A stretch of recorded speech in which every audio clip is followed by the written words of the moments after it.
Bonjour, je suis ravie de vous retrouver aujourd'hui et de pouvoir enfin aborder votre étude astrale personnalisée de l'année. Alors, elle est personnalisée d'une part parce que je vais travailler avec vos propres coordonnées de naissance, ça c'est une chose. Et à droite, là, vous voyez, il y a un tableau. Donc tout ce qui est avec un petit rond rouge, c'est les périodes dites rétrogrades, donc je vais expliquer ce que c'est. Et les périodes vertes, ce sont des périodes où normalement on est censé avancer. Donc, je continue de travailler avec mes saisons. Je vais vous dire pourquoi. Parce qu'on ne mange pas de fraises en hiver. Et quand une maison est prise dans la période hivernale, c'est une forme d'interdit, de ralentissement, d'empêchement où ça ne se fait pas. Donc, on va continuer aussi de garder la locomotive. Pourquoi? Parce que je continue de démystifier le jargon astrologique, tout simplement. J'ai pas envie de vous perdre, j'ai vraiment envie que vous soyez concentrés sur votre vidéo. Donc la maison qui ouvre l'année, je la remplace par une locomotive. J'explique. Donc la locomotive, là pour vous, c'est la maison 6. Donc on prend un billet de train, on doit faire ce voyage pour aller régler toutes les caractéristiques de la maison 6 que je vais développer. Donc vous êtes confortablement assis, autour de vous il y a des gens qui font le même voyage avec vous mais à qui vous ne parlez pas. La locomotive, pour qu'elle fonctionne bien, d'une part, il faut qu'elle ait été révisée. C'est un petit peu ce qui doit se passer dans votre vie. Avant de tenter des choses, assurez-vous que les choses soient au point. Il faut réviser, il faut changer les pièces quand ça ne va pas. C'est des métaphores, mais ça a un sens dans votre vie. Ça veut dire que si quelque chose ne va pas, il ne faut pas perdre de temps, il faut le changer, il faut le réparer, il faut venir à bout d'une problématique. Et bien sûr, cette locomotive doit rouler, parce que plus on sera dans l'action, plus il y aura une forme de dynamique, plus on avancera et moins la machine s'enrayera. Donc, une période directe, c'est ça. Ça veut dire que le voyage se passe dans de bonnes conditions. Évidemment, on ne peut pas faire tout et n'importe quoi, hein, puisque même un train a une limitation de vitesse. Ça veut dire que dans votre propre vie, même quand ça va bien, ne vous dispersez pas, n'accélérez pas plus, ne faites pas plus le lundi et moins le mardi. Il faut qu'il y ait une constante, il faut que vous soyez linéaire, il faut que ce soit régulier. Ça, c'est ce qu'il faut que vous reteniez. Une période dite rétrograde, c'est quoi? Vous êtes toujours en train de faire ce merveilleux voyage, mais tout d'un coup, il y a une panne. Et oui, ce train tombe en panne en pleine campagne. Donc, ça veut dire quoi? Eh bien, dans un premier temps, on va s'interroger. Donc, dans votre vie de tous les jours, c'est toujours les métaphores, mais ça sert. Il y a une forme d'interrogation pendant ces périodes dites rétrogrades. On cogite, on pense, on se dit, mince, je ne vais pas être à l'heure. Oui, vous ne serez pas à l'heure, c'est sûr. Donc ça veut dire qu'il y a une forme de ralentissement dans votre propre vie. Soit c'est vous qui prenez un retard, qui provoquez un petit peu cette panne, ou alors il y a des événements extérieurs qui vous empêchent d'aller clairement là où vous voulez. Mais c'est pas tout. Pendant ce voyage, dans ce wagon, il y avait plein de gens. Plein de gens que vous ne regardiez pas forcément. Il n'y avait rien à se dire, voilà, on avait le nez dans ses cahiers ou sur son portable. Ça veut dire qu'il y a une sensation d'être centré sur soi-même et de ne pas regarder un petit peu ce qui se passe autour. Donc pendant cette période rétrograde, c'est du temps béni, c'est du temps qui vous tombe du ciel. Peut-être que jamais vous n'auriez pu poser ce temps-là pour vous. C'est un petit peu ce que ce message, ce retard vous dit. Donc, il va se passer quoi? Du coup, on ne va pas rester assis, hein, tous les uns les autres. Donc, il y a une notion de mouvement. Ça veut dire qu'on va tous descendre sur le bas-côté pour la même chose. Donc, il est possible que vous vous retrouviez dans une situation identique à d'autres personnes ou qui vivent la même chose. Une fois descendu, tout le monde échange, tout le monde donne son point de vue, tout le monde parle. Ça veut dire que les personnes avec qui, ces mêmes personnes avec qui vous étiez dans le wagon, il n'y avait pas de communication. Donc dans votre vie, ça veut dire qu'il y avait une notion de je ne m'exprime pas assez, ou je m'exprime mal, ou je lève pas assez la tête, je regarde pas assez autour de moi. Il a suffi d'un problème pour finalement se rendre compte que la contribution des uns et des autres était nécessaire. Et c'est un petit peu le conseil que je vais vous donner pendant ces périodes rétrogrades. Malgré les problématiques, soyez toujours ouverts sur le monde extérieur. N'ayez pas peur d'aller vers des personnes dites nouvelles, étrangères. quittez un petit peu votre confort, vos habitudes, votre routine, tentez des choses nouvelles. Voilà, donc maintenant on y va. Alors le soleil va passer dans le signe du Capricorne du 22 décembre 2024 au 20 janvier 2025. Le Capricorne, il est là, il est un petit peu dans le dernier des camps, hein, mais voilà, on est en train ici de peut-être essayer de mettre les choses en place. On attend des résultats, on essaye de construire, on essaye de bâtir, on prend du recul. Il y a une notion de lenteur avec le Capricorne. Hein. Ici, il est temps de se poser vraiment les bonnes questions, puisque ce Capricorne nous met en relation directe avec ce qui fait notre vie, hein, la profession, votre vie privée, vos aspirations, les buts que vous êtes fixés. Hein, qu'est-ce que vous allez faire cette année? Il faut vraiment vous poser ces questions-là. Alors, la planète qui appartient au Capricorne, c'est Saturne qui est en secteur 7. Et les résultats, ou en tout cas ce que vous attendez, vous cherchez une forme de stabilité, vous avez besoin d'être rassuré, et ça ne peut se faire, mais en 7, qu'avec l'aval, la contribution des uns des autres. Peut-être y aura-t-il la nécessité de prendre un engagement, de signer un contrat, de faire quelque chose à deux, de prendre une place. Parce que la maison 7, c'est les autres, encore. Voilà. Donc ça veut dire qu'il faut sortir de son enfermement, sortir peut-être de choses qui ne fonctionnent plus, et essayer peut-être de voir si avec d'autres personnes ça fonctionne, et si en tentant des choses nouvelles, la situation se débloque. Le soleil va passer ensuite dans le signe du Verseau qui couvre la période du 21 janvier au 18 février. 21 janvier, 18 février, pendant cette période-là, on est encore en maison 6. Alors la maison 6, c'est la locomotive. Donc c'est là, alors, prenez des notes, hein, parce qu'une maison, c'est pas une chose. Une maison, c'est toute une liste exhaustive de choses qui la représentent. Elle représente votre état du moment. C'est vous dans le train, peut-être vous aux manettes de la locomotive. La maison 6, c'est une maison qui pose question, qui vous oblige à reconsidérer peut-être certaines choses, à revoir votre vie de tous les jours. Vous ne pouvez pas avancer sans vous poser des questions. Donc il y a une notion de je me questionne, je réfléchis, je pense, je cogite, j'analyse. Pardon. Je vais peser le pour et le contre et je vais pouvoir enfin décider, trancher. Cette maison 6, elle est tout de suite aussi en relation avec les concurrents, avec les rivaux, avec une personne avec qui c'est en ballottage, on est préoccupé, on a peut-être des problèmes de santé. Alors, reconnu par la médecine ou simplement psychologique, mais simplement c'est aussi un problème de santé, on est peut-être un petit peu désappointé, désarmé, on est sur deux pieds, on titille, on le fait pas. Vous voyez, on est un petit peu en ballottage. Cette maison 6 appartient à la maison de la Vierge et ces questions peuvent directement être orientées vers des questions qui sont liées à l'argent. La maison 2, c'est la maison du Taureau qui nous dit faut des résultats cette année. C'est-à-dire que si vous soignez cette locomotive, si vraiment vous tentez des choses, si vous réglez cette problématique, les 11 autres secteurs du thème que j'appelle les petits wagons vont suivre. Parce que si votre locomotive est réparée, le reste du thème sera moins compliqué à régler.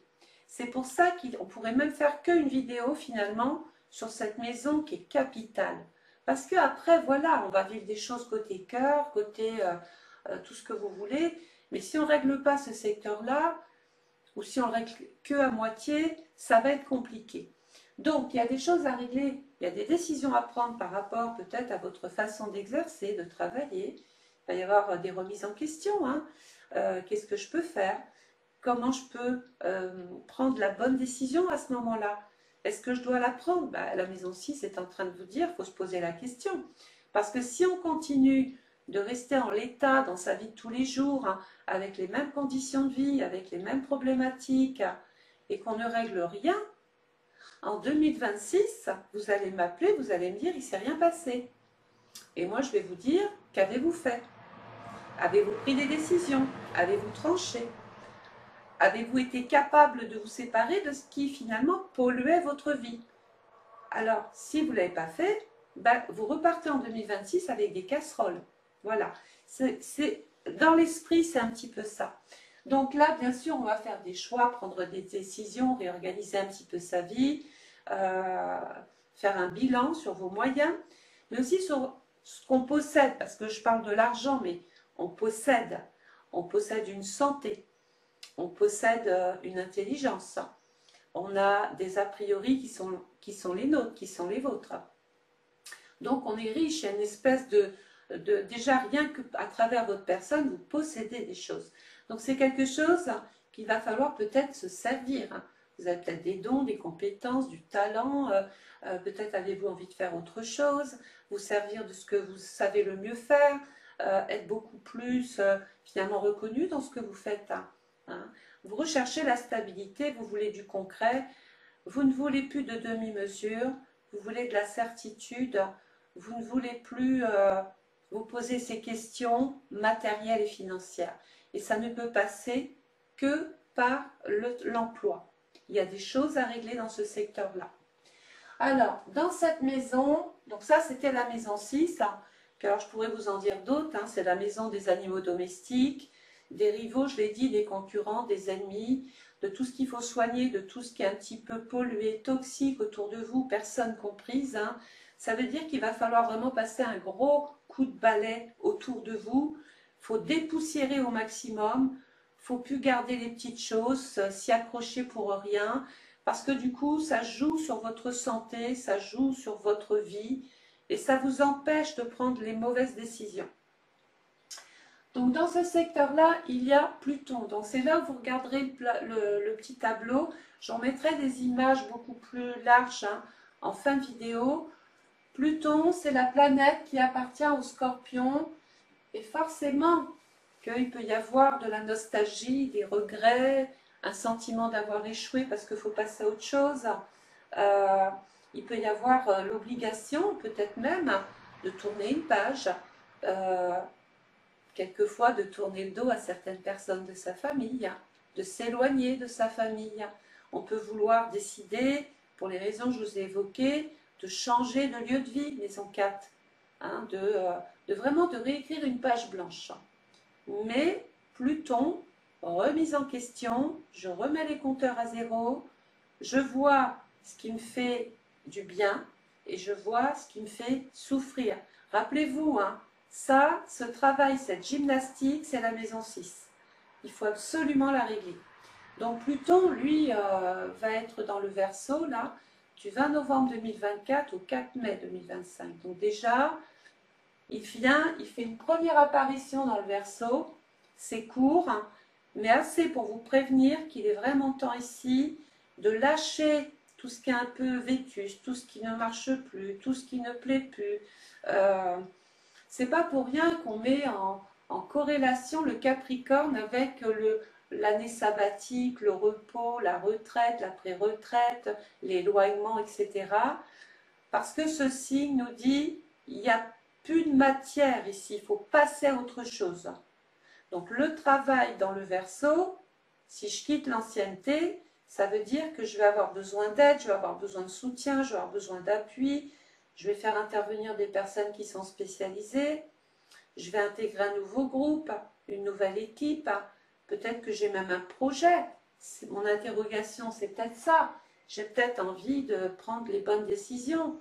Mais comme la maison 6, c'est la santé, que le Verseau, c'est aussi les technologies modernes, les IRM, les scanners, les radios, j'en passe et des meilleurs, on pourrait penser que par votre état de fatigue ou par votre état de santé et tous les examens que vous allez peut-être amener à faire, eh bien qu'il est peut-être temps de se dire que c'est peut-être votre vie de tous les jours depuis X temps qui vous a mis aussi dans cet état-là.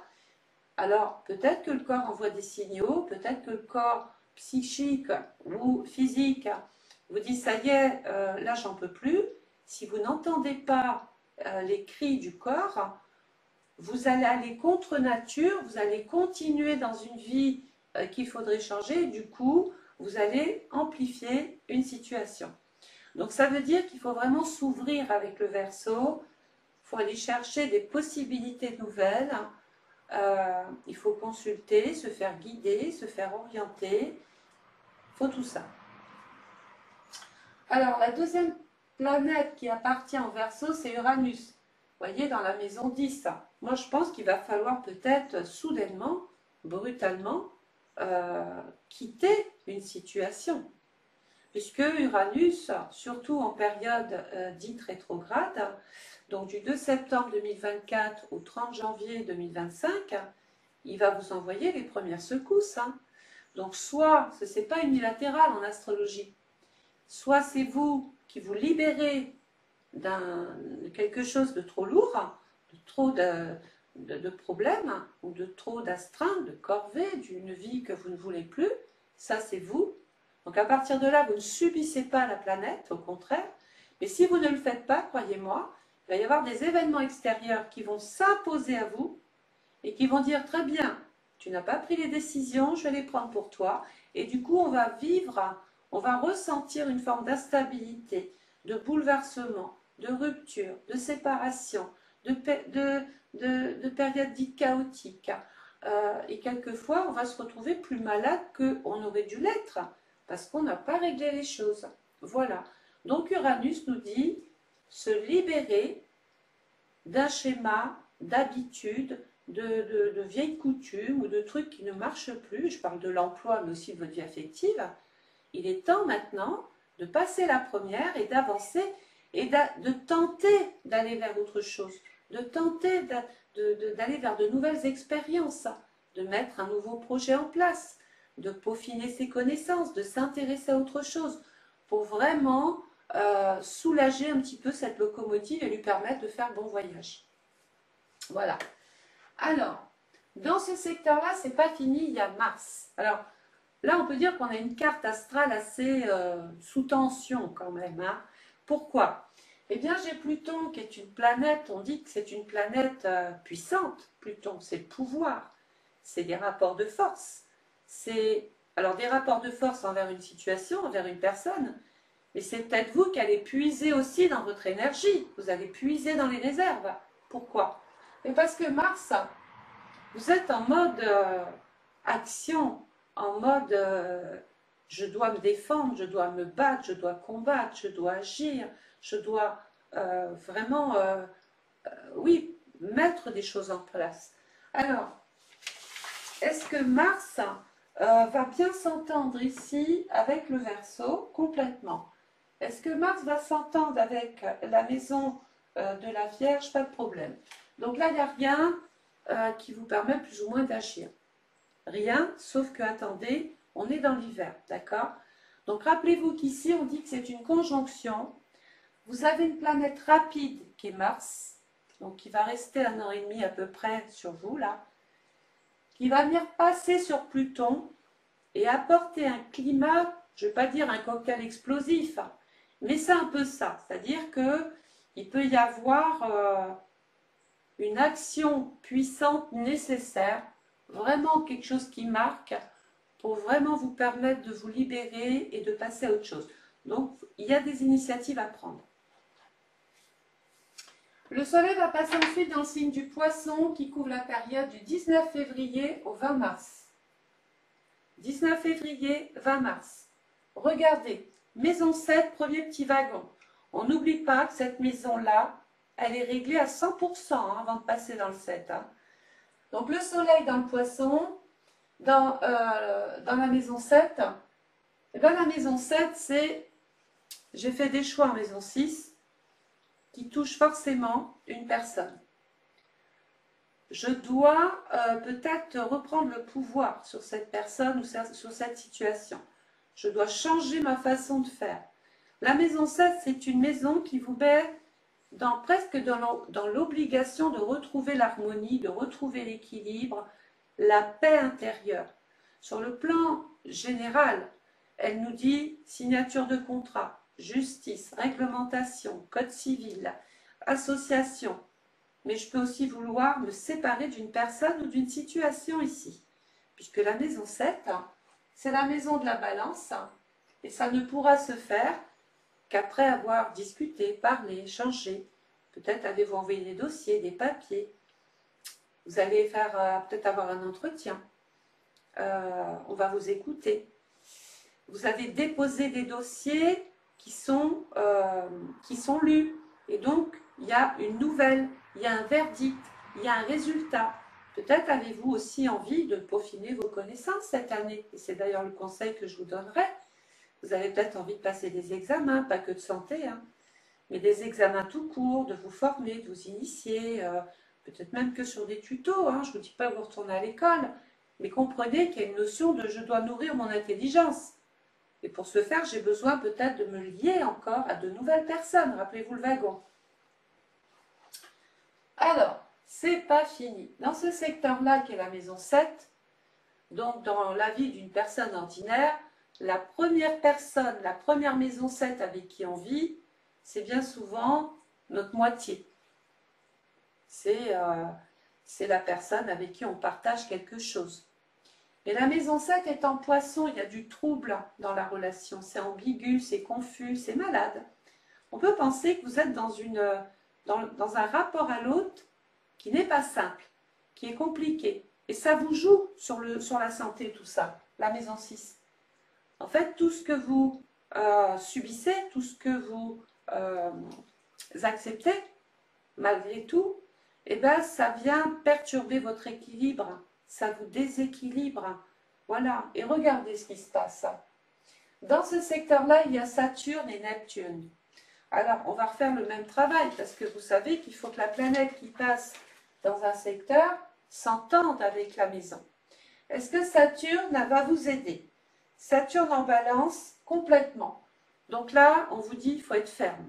Il faut être radical quasiment. Il faut aller au bout des choses. Il ne faut rien lâcher. Oui, il y aura du retard, mais ce n'est pas grave. Il y a une notion, je dois résister. Je dois me montrer beaucoup plus concret. Voilà, Saturne, ça y est, c'est une histoire, c'est l'expérience. Peut-être arrive-t-on à la fin de quelque chose. On a vécu longtemps peut-être avec une personne ou dans un travail. En fin de route avec Saturne, il y a une forme d'épuisement qui se met en place. Mais on recherche quand même néanmoins la stabilité. Donc si cette personne ne vous l'apporte pas, Uranus va vous dire, ça va bouleverser votre vie. Ça va venir provoquer de l'instabilité, rappelez-vous. Et regardez. Saturne, c'est le concret. C'est ce qu'on veut de l'autre. Neptune, c'est le brouillard. C'est les excès. C'est la duperie. C'est le mensonge. C'est tout ce que vous aviez espéré de l'autre qui n'arrive pas. De l'autre ou de personne, hein, dans la société, peu importe, puisqu'au départ, on a quand même parlé du travail. Mais la maison 6, c'est votre vie de couple aussi. Hein. Donc, je me retrouve ici avec quelqu'un en face de moi, qui m'avait peut-être, avec qui j'ai peut-être fait un bout de chemin, ou que je connais depuis longtemps, enfin bon, bref. Là, je suis épuisée, je suis fatiguée, j'ai l'impression que je ne m'en sors pas, que l'autre ou les autres me mettent la tête sous l'eau. En fait, j'exigeais, je pensais que les choses allaient être réelles, et Neptune, on m'a menti. En fait, il y a une notion de j'ai baigné dans quelque chose qui ne me correspond plus, parce que j'imaginais que l'autre, ça allait être ça, et du coup je déchante, parce que ce n'est pas du tout finalement ce que j'en attendais. Ça peut être dans un travail, mais ça peut être aussi dans votre rapport à l'autre, rappelez-vous. Hein. Donc la planète qui appartient à la maison 7, c'est Vénus. Et Vénus est en maison 5, sans nul doute qu'on parle de votre vie affective là. Hein. Donc je pense qu'il y aura certainement des choses à régler. Alors on peut se détacher Saturne d'une personne et puis se lier à une autre personne parce que ça y est, elle coche toutes les cases cette personne, elle correspond à mon identité, à mes objectifs, à ce que je veux faire. C'est une personne qui peut tenir ses promesses, voyez. Mais pourquoi ça va se passer? Parce que vous avez tiré le vrai du faux et que vous allez prendre les bonnes décisions. Voilà. Donc regardez ce qui va se passer. On est ici dans une période dite hivernale, le premier trimestre. Hein. Alors il se passe quoi? Eh bien il neige, ça c'est sûr. C'est une métaphore, c'est un exemple. Hein. pendant tout le premier trimestre, il va neiger. Donc tant que vous êtes dans un milieu familier, vous êtes chez vous, tout va bien. On est au chaud, on ne craint rien. Mais à un moment donné, on ne peut pas vivre tout le temps enfermé, Saturne. Donc il va falloir sortir. Et c'est là où ça se complique, parce que il va falloir quoi? S'adapter. C'est pas normal qu'il neige autant. Et puis, je ne vais peut-être pas pouvoir me déplacer aussi vite. Donc ça veut dire qu'il faut anticiper. Parce que sinon, vous allez provoquer le retard, pour le coup, parce que vous auriez manqué, vous avez manqué justement de jugeote, vous avez mal considéré le problème. Vous allez devoir vous faire un chemin. Bah oui, il faut sortir le balai, la pelle, il faut faire son propre chemin. Il faut faire son propre chemin. Rappelez-vous de ça. Pourquoi je vous dis ça? Parce que les autres, là, que ce soit l'autre ou les autres, ils vont jouer les petits malins. Ils vont peut-être vouloir vous dépasser, faire du hors-piste, ou vous devancer, ou vous couper l'herbe sous le pied, ou vous arriver avant vous, enfin bon bref. Et donc, ils vont prendre des risques. Et vous, on vous dit, il ne faut plus les suivre. Il ne faut plus suivre cette personne. Parce que si vous continuez de suivre des personnes qui font tout et n'importe quoi, bah, le hors-piste, ça crée une avalanche. Donc, vous risquez de resubir encore des problèmes. Donc, toute cette période hivernale, on va patienter, s'adapter, profiter de ce temps pour faire une mise au point, réfléchir, se protéger. Alors, se protéger des autres, d'accord? Protéger sa santé, il ne faut pas tomber malade non plus, hein? Et peut-être trouver des solutions nouvelles à votre vie. Ça, c'est le premier conseil du premier trimestre.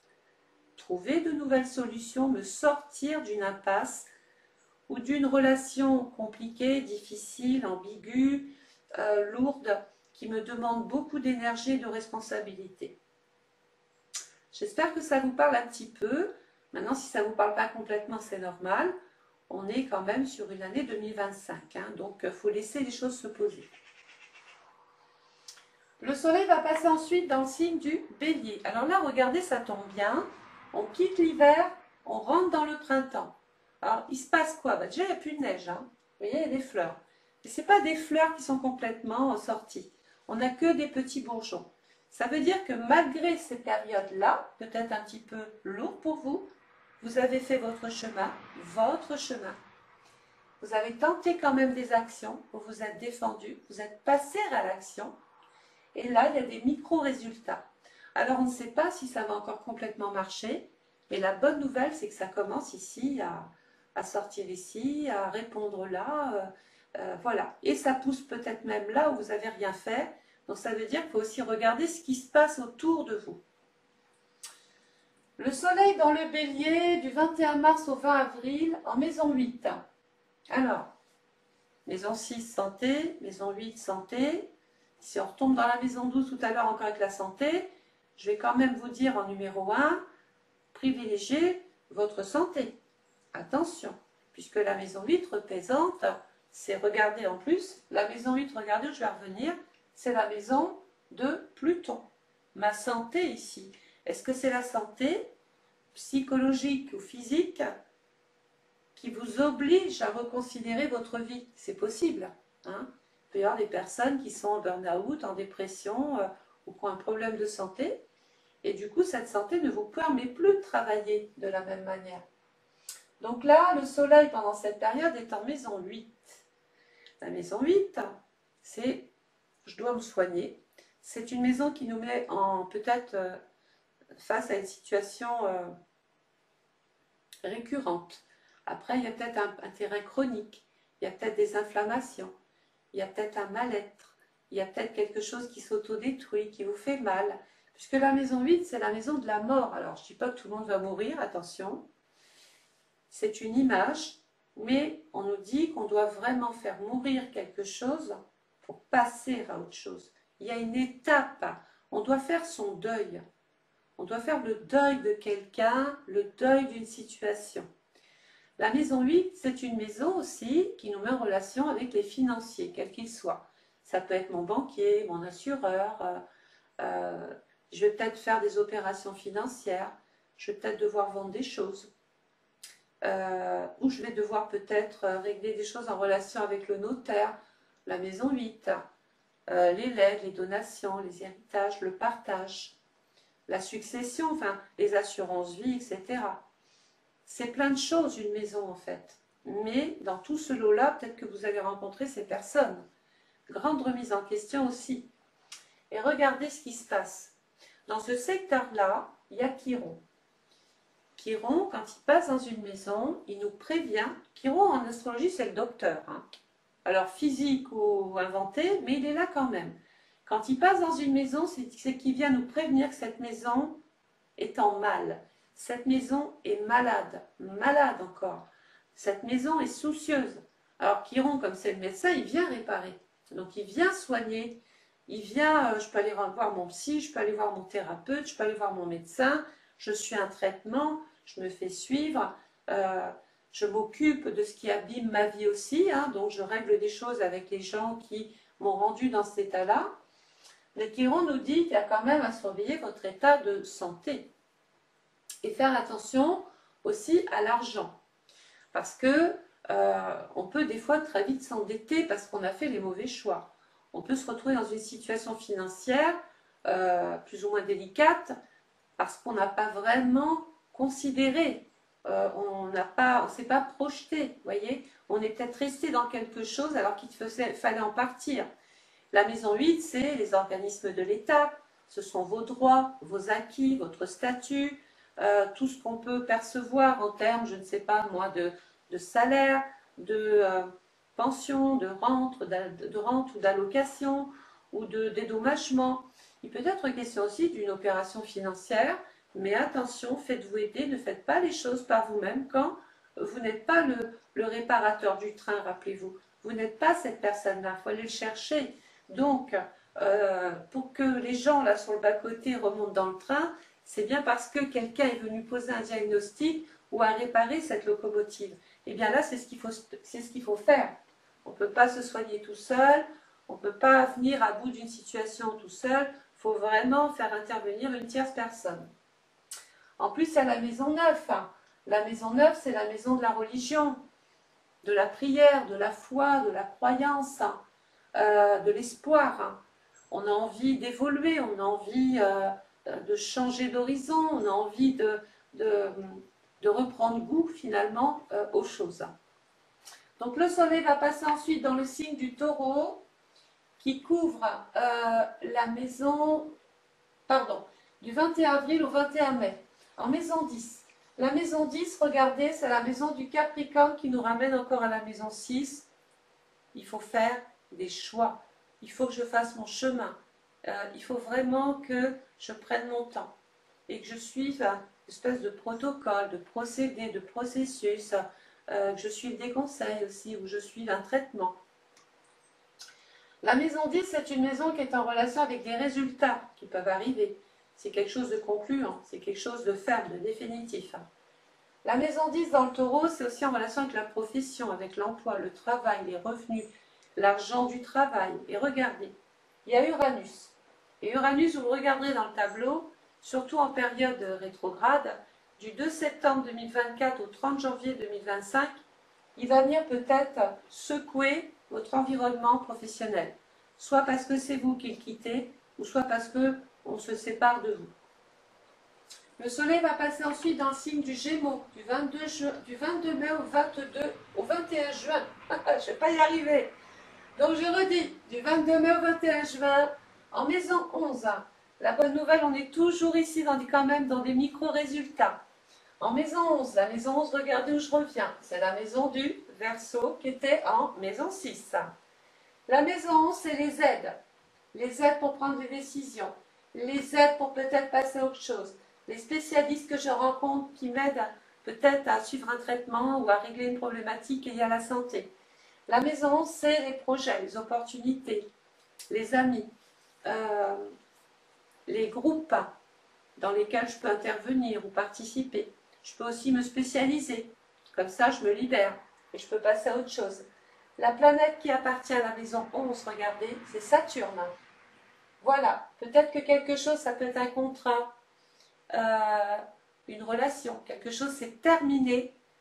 Et là, il y a des occasions, il y a des possibilités, il y a des bonnes nouvelles, il y a des offres.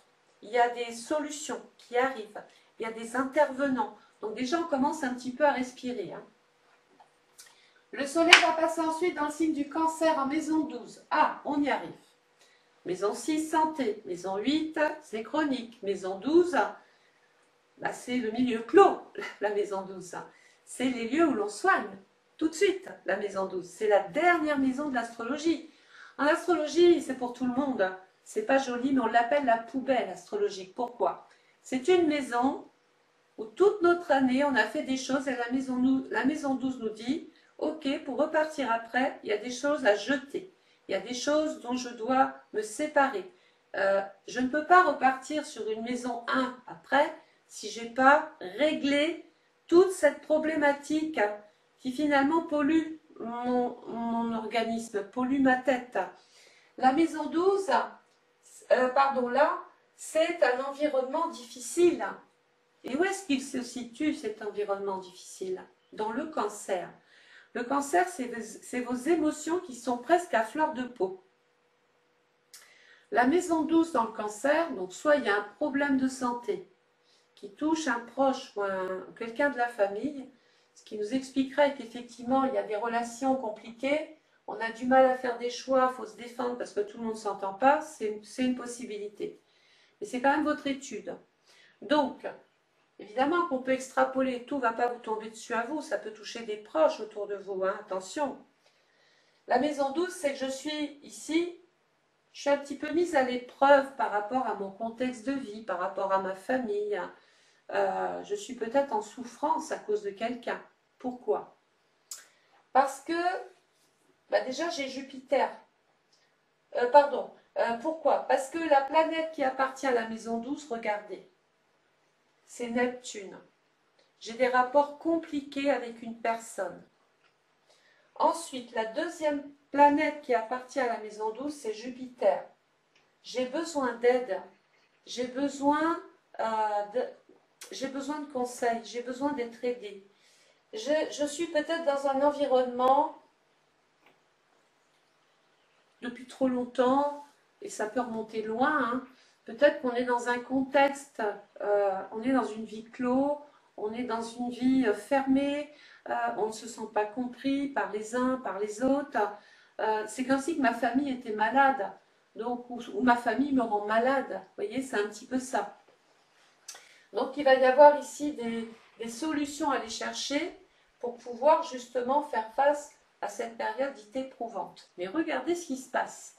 J'ai quitté mon printemps et là, je me retrouve dans l'été. L'été, c'est les résultats que vous aviez ici sans savoir vraiment si ça allait donner quelque chose. On était dans le peut-être. Mais il y avait des micro-résultats. Là, ça y est. Alors, ça a marché, ça n'a pas marché, c'est oui, c'est non, mais au moins je sais. Voilà. Ça y est, mon jardin fleurit, tout ce que j'ai fait, j'ai enfin des résultats qui arrivent et je vais devoir m'en servir, en tout cas là où ça a le mieux marché. Et où ça a le mieux marché? Eh bien, en maison 1, le soleil, regardez, dans le Lion, du 23 juillet au 22 août, ça y est. Ça y est, je me suis battue. Pourquoi? La planète qui appartient à la maison 1, c'est Mars. Ici, il a fallu vraiment agir avec une main de fer. Il a vraiment fallu s'affirmer, se battre, se défendre, aller au bout, ne rien lâcher. Avoir de l'énergie aussi hein, pour faire ça. Mais du coup, c'est payant parce que regardez, mes résultats, ils sont pas mal là. Ils sont pas mal du tout. Parce que là, ça y est, la maison 1 dans le Lion, c'est d'ailleurs, j'existe, je revis, je vais mieux, j'ai le moral, je peux même rencontrer des gens qui me font du bien, qui ont de la gratitude, qui sont bienveillants. Il peut être même question d'aimer dans le Lion. Je peux me battre pour l'amour. Hein. Il peut être aussi question de reconnaissance, de réussite. Parce que le Lion, ça y est, vous avez un nouveau rôle à jouer, parce que vous vous êtes battu, parce que vous avez été au bout des choses. Et du coup, il y a une sensation, ça y est, d'avoir pris le pouvoir et d'enfin d'avoir pu dire, ça y est, j'existe, je ne suis plus dans l'ombre, je ne suis plus malade, ou je ne suis plus la petite victime ou la petite personne là qu'on essayait d'abîmer ou à qui on mettait la tête sous l'eau tout le temps. Non, il y a peut-être même pour vous des possibilités là, regardez, puisque la planète qui appartient à la maison 1, c'est Mars. Donc là, les difficultés semblent pas complètement effacées, mais il y a une sensation quand même d'avoir réglé pas mal de choses. Le soleil va passer ensuite dans le signe de la Vierge qui couvre le 23 août, 22 septembre en maison 2. Donc j'ai pris des initiatives, j'existe, je peux entreprendre, je peux créer, je peux mettre des projets en place, je peux même, si je veux, me consacrer à l'amour, j'ai le droit, hein, j'ai peut-être envie de m'investir dans quelque chose, j'ai des projets, j'ai envie d'exister dans les yeux de l'autre, voilà. Et là, pendant cette période vierge, 23 août, 22 septembre, eh bien, je vais pouvoir, ça y est, regardez, le signe, la Vierge, le signe qu'appartient la maison, à qui appartient la Vierge, c'est la maison 6, encore. Quand je vous dis que c'est la locomotive, c'est pas pour rien, hein. C'est pas juste pour faire beau. Hein. Eh bien, toute la problématique ici, dans laquelle je baignais un peu dans l'hiver, où j'étais un petit peu contraint, obligé, voilà, là, ça y est, je peux en faire, je peux faire mes choix, prendre mes décisions, organiser ma vie. Il y a des statistiques, ça y est, c'est concluant, il y a des résultats, ça y est, je sais où je vais. Je peux faire la part des choses.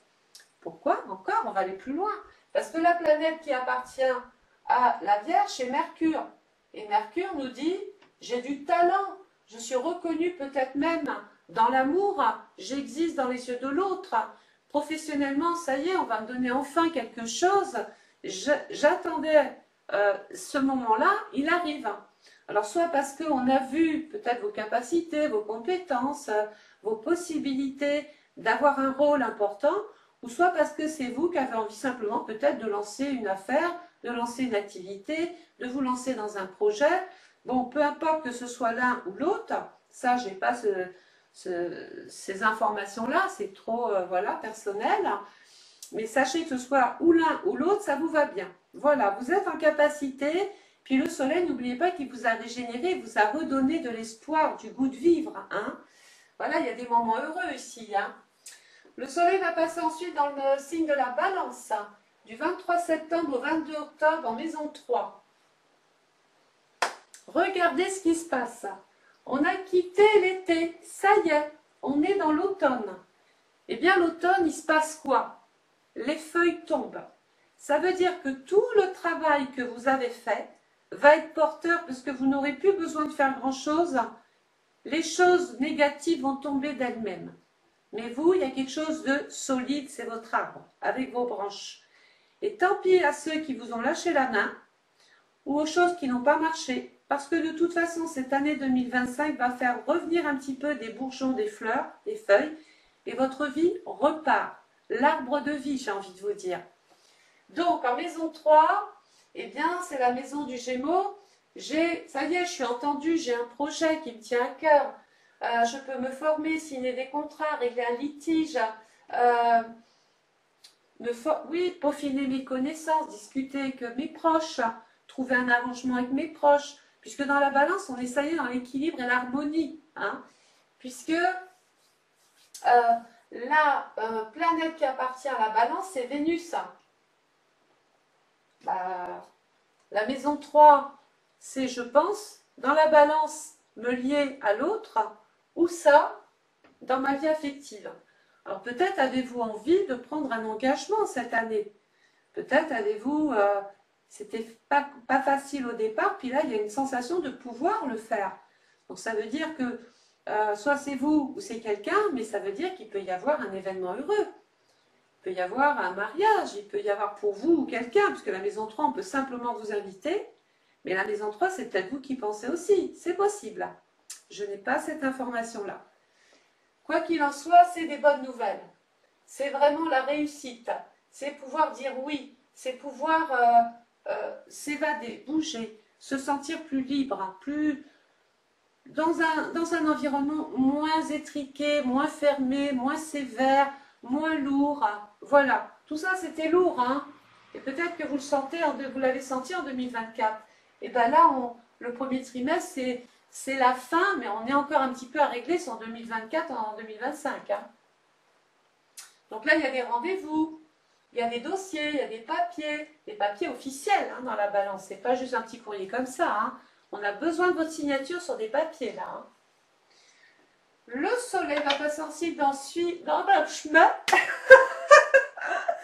Le soleil va passer ensuite dans le signe du Scorpion. Le Scorpion, regardez où je vais revenir. Alors, dans la maison 4 Scorpion, du 23 octobre au 22 novembre. 23 octobre, 22 novembre, maison 4. Maison 4. Là, le Scorpion, c'est la mort. Maison 4, mon passé. Alors, est-ce qu'il y a un décès dans la famille? C'est possible. Est-ce que ça nous ramènerait à régler cette histoire de succession, d'héritage, de partage? Ou parce que j'ai quitté un passé, je dois maintenant régler mon passé, je dois prendre ce qui était à moi et donner à l'autre ce qui était à l'autre. Enfin, vous avez compris, il y a une notion de je dois quitter une vie pour aller vers une autre ici. Hein. Donc la maison 4 dans le Scorpion, regardez. La planète qui appartient au Scorpion, c'est Pluton. Est-ce que j'ai quelqu'un de malade dans ma famille? Quelqu'un dont je vais devoir, où je me suis beaucoup occupée, beaucoup investie. Et puis il suffit qu'il arrive un problème, tout le monde veut un petit peu la part du gâteau. Mais finalement, c'est vous qui étiez en première ligne. Et il y a comme une forme d'injustice. On se dit, c'est pas normal. Les autres, ils n'ont rien fait, que ce soit chez vous dans le travail, hein, peu importe. Les autres, ils n'ont rien fait, j'ai tout donné, j'ai tout fait, et ils voudraient la part du gâteau. Et bien, c'est pour ça que Mars vous a mis là, finalement, des gants et vous a dit, il faut se battre. Voilà. Et la deuxième planète, qui appartient, au Scorpion, c'est Mars. Ben, regardez, la planète qui appartient au Scorpion, c'est Pluton. La planète qui appartient au Scorpion, c'est Mars. Je vous dis, hein, là, il y a un truc à régler. Il faut y aller, il ne faut vraiment pas avoir peur. Hein, parce que plus vous agirez ici, plus ce sera mieux là. Le soleil va passer ensuite dans le signe du Sagittaire, du 23 novembre au 30 décembre. Ah, ça fait du bien. En maison 5. La maison 5, c'est la maison du lion. Eh bien, j'ai envie de vous dire que ça continue. Je suis dans de bons résultats. C'est positif. Il y a le bonheur. Il y a des moments heureux. Il y a l'amour. Il y a peut-être même des enfants. Il y a des projets qui tiennent à cœur, qui sont possibles. Peut-être même question d'un voyage. Je fais un voyage. L'amour, peut-être pas tout seul ici, je suis accompagnée. Où je rejoins l'amour. Enfin, moi, après, voilà. Et la planète, regardez, qui appartient au Sagittaire, c'est Jupiter. Mais vous avez un projet qui doit vivre. Vous avez un projet qui tient la route. Même si ça vous demande de partir, ou d'habiter, je ne sais pas où, moi, de déménager, d'habiter sur une île, ou de quitter un pays, de quitter une région, vous allez enfin pouvoir vous évader, vous réaliser, vous accomplir. Dehors, ça pleut beaucoup. Là, on est vraiment dans... c'est le Graal. Voilà, puisque Jupiter, quand il passe dans un secteur, il vient bonifier la maison qu'il occupe. Et là, en l'occurrence, ce sont vos projets cette année. C'est toutes les aides que vous allez recevoir. Hein. C'est la bénédiction, c'est les liens. On peut même penser à un mariage. C'est possible, je vous l'ai dit, puisque Jupiter, c'est le prêtre. Dans la maison 11, donc il y a quelqu'un qui vous donne sa bénédiction. Il faut le voir dans son sens propre ou dans son sens figuré. Mais ça y est. Donc j'ai l'impression qu'on va avoir un premier semestre. Il y a des choses à faire, hein, on a vu. Vous pouvez même affecter votre morale. Ça, c'est la tempête de dehors. Et dans le deuxième semestre 2025, ça y est, on est dans l'énergie, on est dans le mouvement, dans la concrétisation, dans les possibilités de voir enfin ce projet naître, hein, ce projet arriver. Hein, voilà. Donc j'espère que cet horoscope aura, enfin pas votre horoscope, amalgame, c'est parce que je sors d'horoscope là tout à l'heure. J'espère que cette étude aura retenu votre attention, qu'elle vous parle. Donc là, il y a la petite vidéo, mais en fin de vidéo, je vous mettrai vraiment la même chose, mais en décomposé. Comme ça, vous aurez vraiment des périodes. Période directe, j'y vais. Période rétrograde, voilà, vous avez compris. Rappelez-vous de ces gens qui descendent du train et l'attitude là qu'il faudra avoir. Je vous souhaite une belle journée, je vous souhaite plein de bonnes choses, de la force, du courage et des projets. Au revoir.